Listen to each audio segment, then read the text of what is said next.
नमस्कार किसान भाइयों, स्वागत है एक बार फिर से आप सभी का हमारे YouTube चैनल एग्रो दर्पण पर। किसान भाइयों, आगे बढ़ने से पहले अगर आपने हमारे चैनल को सब्सक्राइब नहीं किया तो सब्सक्राइब कर लेवे और वीडियो पसंद आए तो लाइक भी कर देवे। किसान भाइयों, फसलों की उचित बढ़वार और अधिक उपज लेने के लिए फसलों को 18 पोषक तत्वों की संतुलित मात्रा में आवश्यकता होती है। इन 18 पोषक तत्वों में नाइट्रोजन, फास्फोरस और पोटास, ये 3 पोषक तत्व बहुत ही प्रमुख पोषक तत्व होते हैं और इनकी सबसे ज़्यादा फसलों को आवश्यकता होती है। तो हम देखते हैं आज की इस वीडियो में इन प्रमुख पोषक तत्वों के बारे में, और जो 18 पोषक तत्व हैं उनमें जो बाकी बचते हैं 3 के अलावा, तो उनके बारे में वीडियो के अंत में थोड़ी बात करेंगे। तो देखते हैं, जैसे ये पोषक तत्व हैं नाइट्रोजन, फास्फोरस और पोटास, ये किससे मिलते हैं। जैसे हम डीएपी का कट्टा लेकर आते हैं तो डीएपी के कट्टे में एक बैग में 18% नाइट्रोजन होती है और 46% फास्फोरस होती है। एनपीके का जैसे बैग आता है, एनपीके के बैग में 12% नाइट्रोजन, 32% फास्फोरस और 16% पोटास होती है।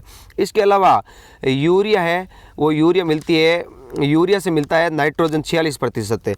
और जैसे सुपर फास्फेट आती है, सुपर फास्फेट से हमें फास्फोरस की मात्रा मिलती है। तो हम देखते हैं जैसे ये नाइट्रोजन है वो क्या क्या काम आती है। जैसे नाइट्रोजन से पत्तियों को गहरा हरा रंग मिलता है और पत्तियां गहरी होती है, और बढ़वार और फुटान है वो बहुत अच्छी चलती है।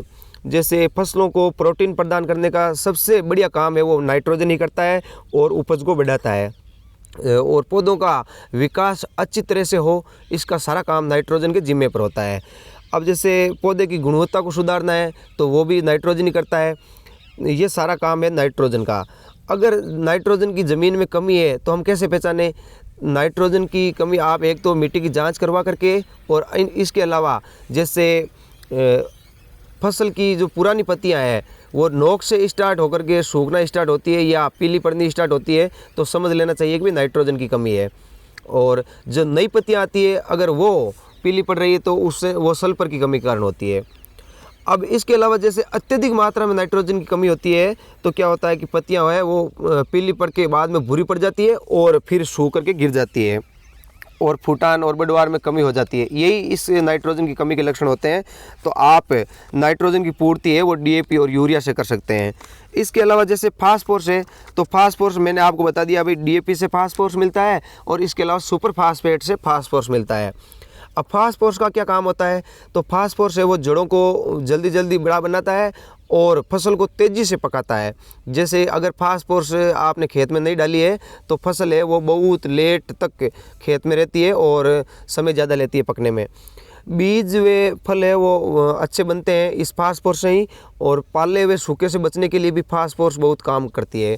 जैसे सर्दी के दिनों में पाला पड़ता है तो उस पाले से बचाने के लिए फास्फोरस बहुत ज़रूरी है।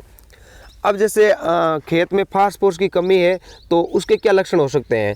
जैसे फसल के बढ़ाव और पकाव में देरी होती है, और पत्तियों और शाखाओं और तनों का रंग है वो थोड़ा थोड़ा जामुनी रंग का हो जाता है, तो यह हमें समझ लेना चाहिए कि भाई फास्फोरस की कमी है। इसके अलावा पौधे ज़्यादा बढ़वार नहीं कर रहे हैं, यानी बोनापन है पौधों में, तो आप समझ लें कि फास्फोरस की कमी है। इसके अलावा जैसे जड़ों का फैलाव है वो भी रुक जाता है, जड़ें कम होती है, छोटी होती है। और जैसे अब देखते हैं पोटास। पोटास आपको बता दिया भाई, जैसे इस एनपीके से मिलता है, तो एनपीके का आप कट्टा लेकर के पोटास की मात्रा को बढ़ा सकते हैं।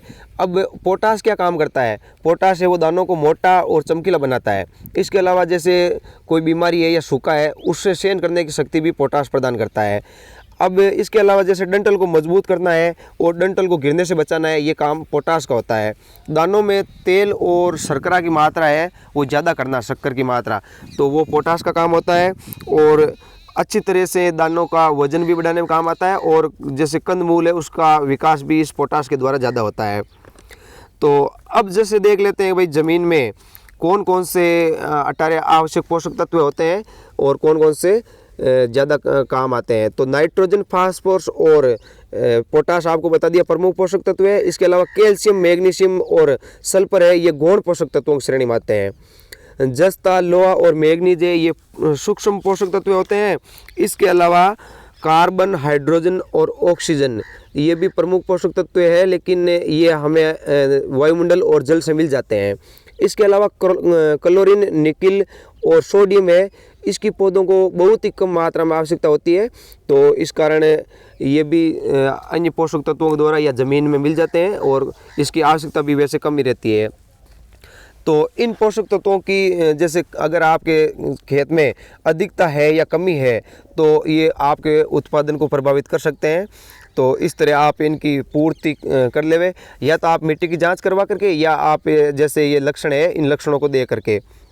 तो किसान भाइयों, अगर आपको वीडियो पसंद आया है तो लाइक अवश्य करें। धन्यवाद किसान भाइयों।